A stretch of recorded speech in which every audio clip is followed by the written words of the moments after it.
As you can see, this patient's got a pre-existing PFM on tooth number 8, kind of high value, kind of opaque. He's a class 2, division 2. You can see that deep overbite that he's got going on here. So I like the idea of a BruxZir crown because I can keep it almost as thin as that PFM was on the lingual. So we're going to go ahead and anesthetize and then take off this crown. That's a razor burr from Axis Dillon. Ah, what a joy it is to cut off a PFM these days after cutting off nothing but Emax and BruxZir.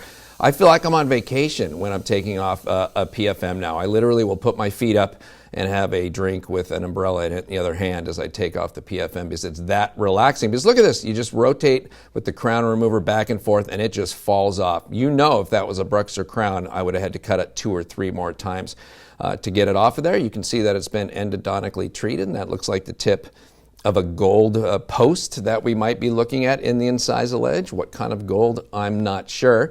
We're going to start by putting our first cord in. This is a 00 Ultrapak cord from Ultradent. You know, these types of preparations where you're not starting from scratch with a virgin tooth, where you're taking off a crown and it's already shaped and now you have to go in and kind of finish it. You can see how it's a little over tapered, and really all we're doing here for the most part, we're doing most of our preparation in the apical third of this tooth. So there's my favorite burr, the 856025 burr. It's an endodontically treated tooth, and I don't have to do a ton of reduction. It's more about where I'm doing the reduction. So I've got the speed turned down to 2,000 RPMs, and I'm going to do most of this reshaping dry. And I must have brushed that burr against the gingiva, and that's why we've got a little bleeding there. So we're going to use the Viscostat Clear from Ultradent. That's always my first choice for an astringent in the anterior because we don't get any discoloration of the gingiva.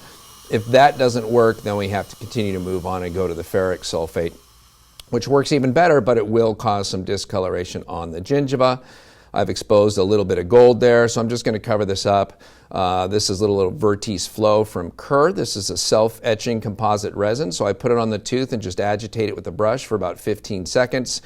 And then we're going to go ahead and cure that, and once we've cured it, we can just add a little more composite. So because it's a self-adhering composite, we don't need to etch or use a separate bonding agent.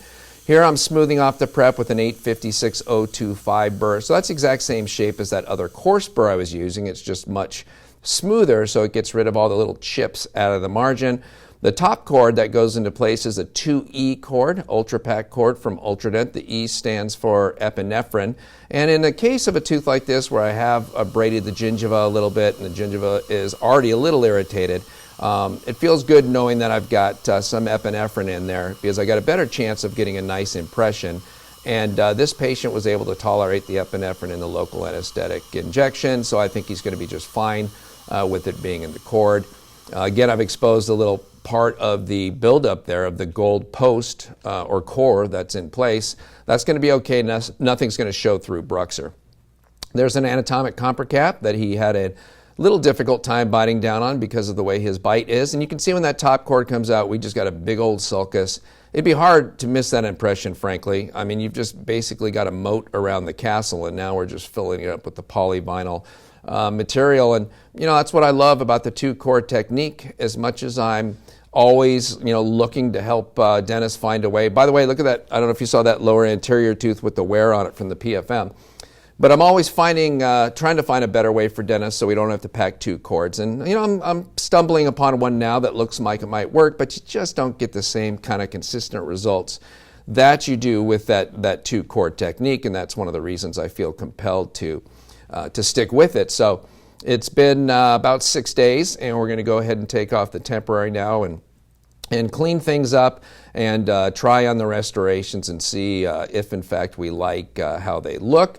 And so we've got, look at a little temporary cement actually stuck right on that spot where the gold buildup was. So we're just going to make sure that we clean off all this excess temporary cement. Sometimes we'll do it with a sonic scaler, especially if we use Duralon as a temporary cement. But we just want to make sure everything's nice and clean because that's one of the main reasons for crowns not seating completely is a little piece of temporary cement still on the tooth.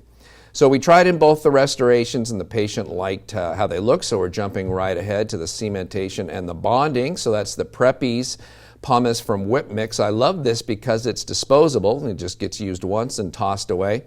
I'm pretty sure that in my dad's polishing lathe in his dental office, the pumice that was in there had been there for about 20 years, and it's pretty disgusting. I like having the unidose ones.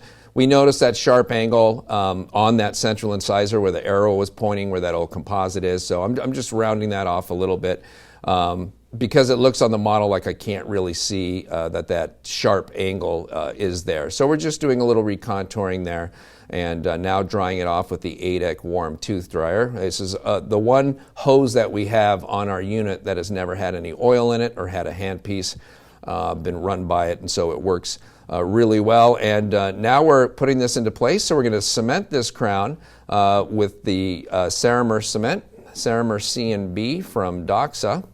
Again, the thing I love about the Ceramer cement, besides the easy cleanup, is the fact that it bonds on its own to zirconia without needing to decontaminate the internal surface of the BruxZir crown or use a zirconia primer.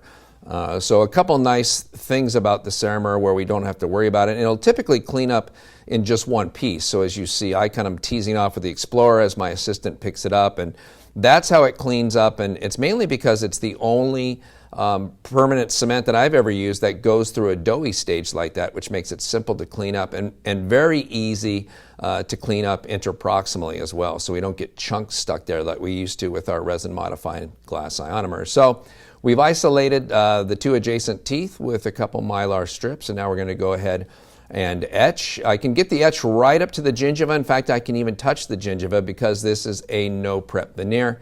Anytime we prepare gingiva and we do temporary veneers, the gingiva almost always ends up being irritated, and as a result you have to be very careful getting acid etch near it. It will cause spontaneous bleeding, but we don't have to worry about that here.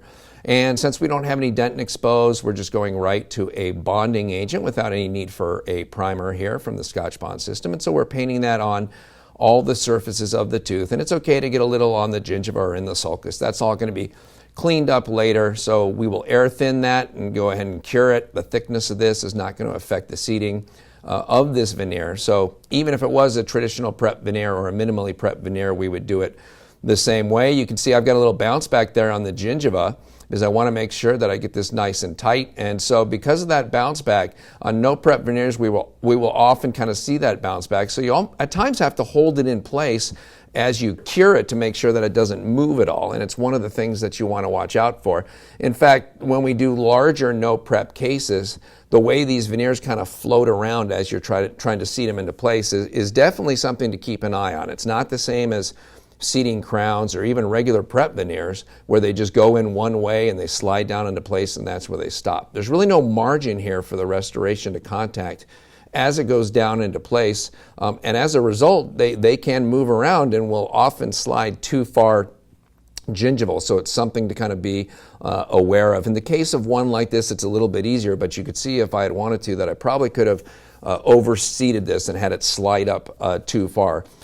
Sometimes my technician that I work with here at the laboratory will put a little finger on a no prep veneer that actually wraps over the incisal edge, so it'll slide down and it'll stop when that finger hits, but then you have to take a burr out and cut off that little finger afterwards. So here's the patient afterwards in the after photos. These were actually taken that same day, right after that, and so we still have a little dehydration there.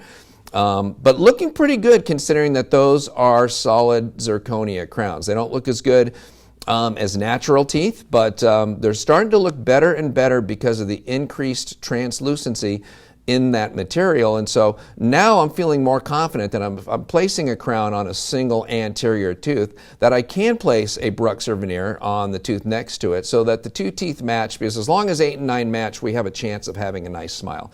If 8 and 9 don't match, there's no chance that smile is going to look aesthetic or be pleasing to the patient.